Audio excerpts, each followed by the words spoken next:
at the end of the day, the choice of two human beings to select each other as lifelong companions is not the only thing that defines marriage.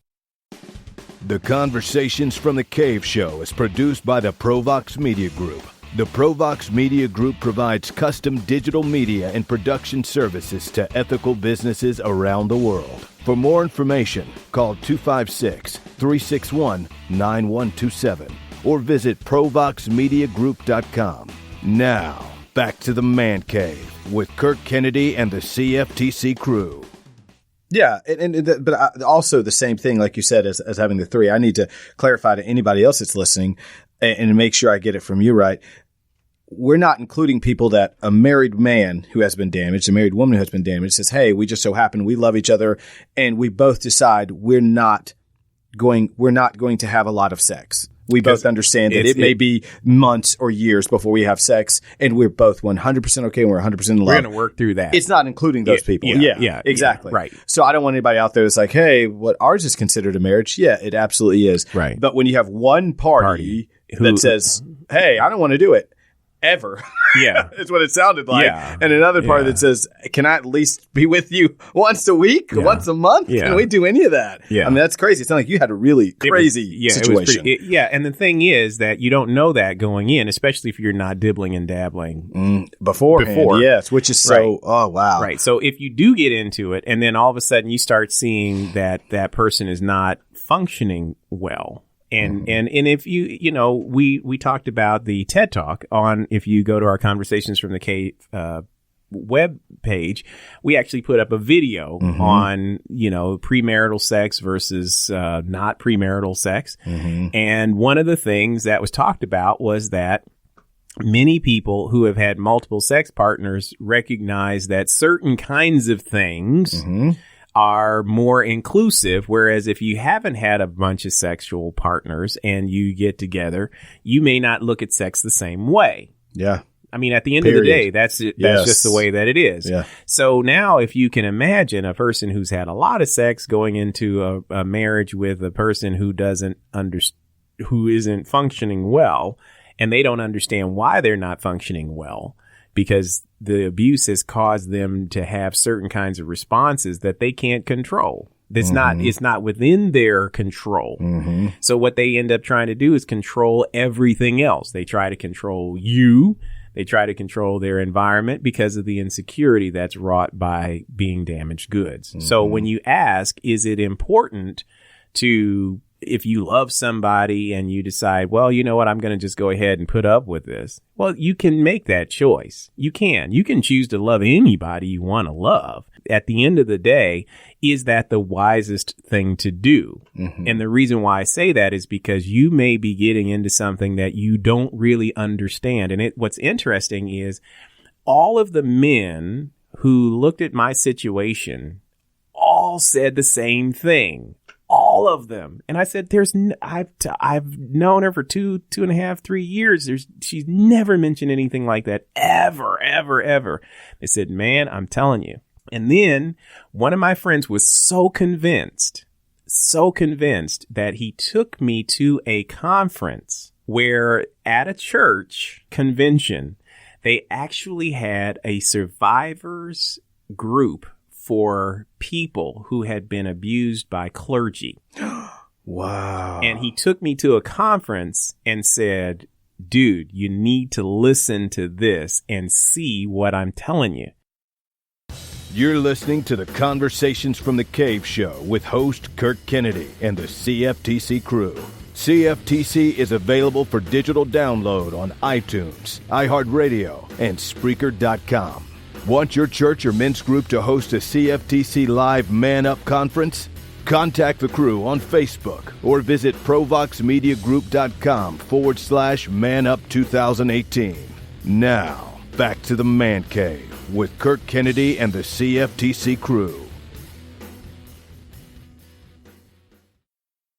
And it was so eye-opening to me. The kinds of behaviors that were exhibited by the abused, the kinds of things that were constantly talked about, for example, the insecurity. So the flip side of insecurity is being a control freak.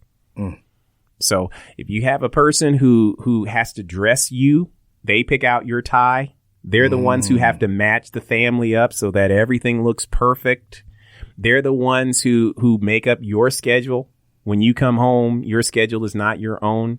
They tend to be the ones who overly are involved in every aspect of your day-to-day life, overly involved in the kids' lives, overly. And when I say overly, it means that they have to weave themselves into every aspect of every dynamic so that the world revolves around them and that they can push and pull the control. So my wife's ready for me to take the kids. Right.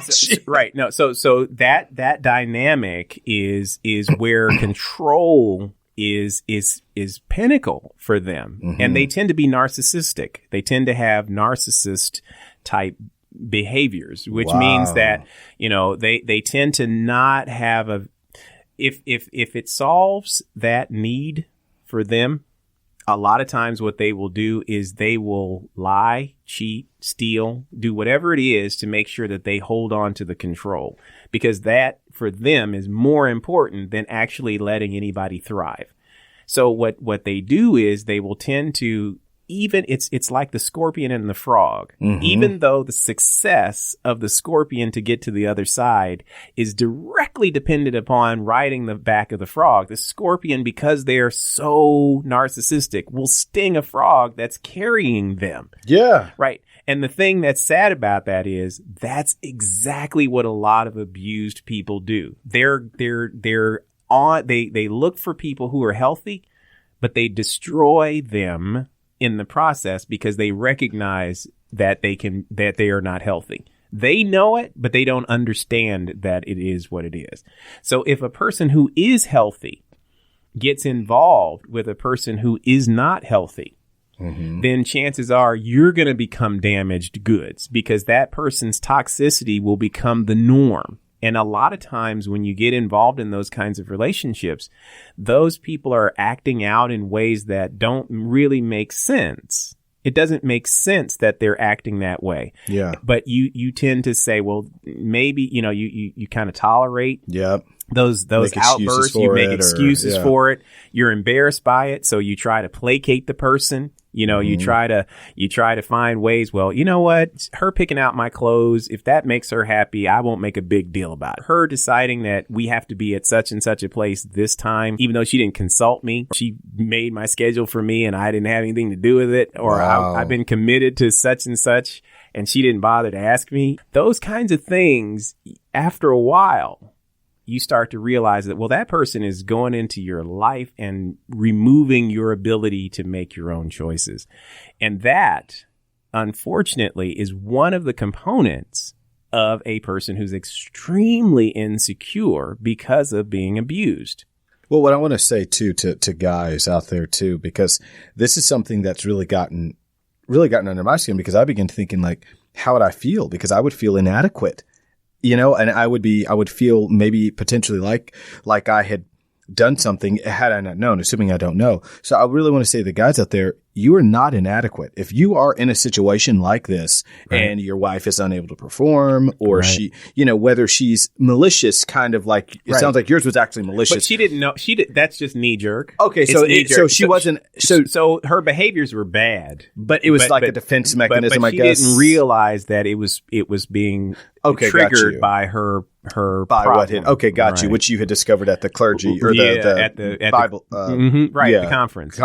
Yeah. So that being said, guys, I think a lot of the times we feel like, man, if she doesn't like having sex with me, maybe I'm doing something wrong. Am I not that good? I thought I was a great lover. I thought I could be a good lover. Absolutely. And I could easily see, that's the first thing I thought is I would feel terrible. And I would feel also, I'd be like, the devil could use that to kind of, hey, let me go validate myself. By going somewhere else. And I just want to make sure I can do this right. I know I can do it right. I've done it 100 times in the past. Yeah, now, exactly. Why is it not working here? Let me go over here to Taronda and see if she likes it. So don't go to Taronda. Don't go to Taronda. I'm not even going to say yet. Don't do it. Don't go to Sheila.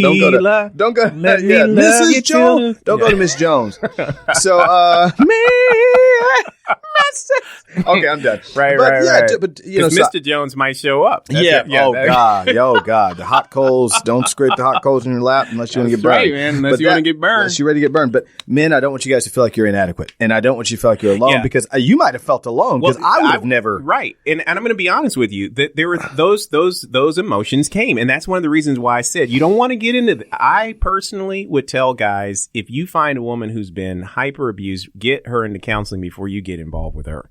Because what ends up happening is those things that she has insecurities. So let's say now you pair a person who's feeling inadequate with a person who enjoys life and feels adequate because they've been sewn into that they're adequate. Yeah. You understand? Yes, so they've been sewn into. Yeah, so absolutely. so their experiences have been quite the opposite. So you don't look at people thinking that they think they're inadequate. You understand what I'm saying? So, exactly. Because you don't feel inadequate, so you tend to look at people the way that you feel. Exactly, yes. Right? You know, so you tend to say, well, I feel good about me.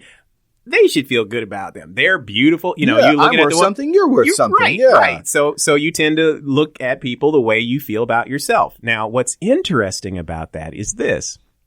Imagine if you are looking at this beautiful woman and inside she's feeling ugly. So no matter how many times you tell her she's beautiful to you, in her mind, she's been repeating to herself, I'm ugly, I'm ugly. He's lying. He's not telling me the truth. I'm ugly and I know it. So no matter what you do, you are essentially working against the voices in her head. And the sad part about it is, if you don't know that she's been abused, you don't know that you're working against those voices. You don't know. You haven't, because you're not hearing them, because you're not even looking at that person from that perspective. And the dangerous thing, and we're going to cover this in part B of this topic. But we need to start looking at some telltale signs. And these are the things that if I had it to do over again, if I had listened to my friends. That's what that's exactly what I have here. Yeah. What would you do for the next time? What would you do if you could do it differently? If you could do this over, if you could go back, assuming that you were in the middle of the marriage, not at the very beginning and just quit. No, but if you could, what would you do differently? There are definitely about 6 or 8 things that I would do drastically, even through the courtship process. Man, that would have made, and I want to give these tools to guys so that they will begin to look. And it's not that I don't want everybody to say, well, you've been abused, kick them to the curb. Exactly. That's not what I'm saying. That's not what I'm saying. What I am saying is this. Before you jump hook, line, and sinker into a situation, you need to know that it's not quicksand. You know, you need to understand what you're getting yourself into. And I think a lot of times in the dating process, we aren't allowing ourselves to find out who these people are because we're hiding our truest selves from the very person we plan on giving our hearts and our minds and our lives to. We're not revealing. We're putting our best foot forward. And then once we get down the aisle, you can't go. And now I'm going to let it all hang out. Exactly. And then you're stuck in a situation and you don't know what you just opened. Yeah. And the packaging, unlike your store analogy, the packaging could be looking really good. But what's on the inside could be damaged goods. Yeah. And that's the key. So we are going to come back for part B of this Conversations from the Cave. We do want to give you every opportunity to follow our newer shows. We are now on APH Radio 99.9 FM in Birmingham. Number 2 is we want to encourage you to check us out on iTunes, iHeartRadio, and especially subscribe to our Spreaker.com page. You'll be able to get some of the fresh podcasts just as they come out, our live shows. We tend to want you to listen to us on the radio, obviously, but our podcasts will be rolled out usually 1 week after the actual broadcast happens. So we want you to join us. We do have events once a quarter, which are our meet and greets, where we get together with guys and talk about these things live. And we want to invite you to those. And also we want to invite you to submit your questions to us and topics that you feel would be very, very important to discuss that you're too afraid to talk about, maybe your dinner meetings or across the table with some of the guys. So until next time, for Mustang, I am Kirk Kennedy. This has been Conversations from the Cave. Until next time, let's love one another. The Conversations from the Cave Show is brought to you by the Alabama Cornea Care Center, Northern Alabama's first irregular cornea keratoconus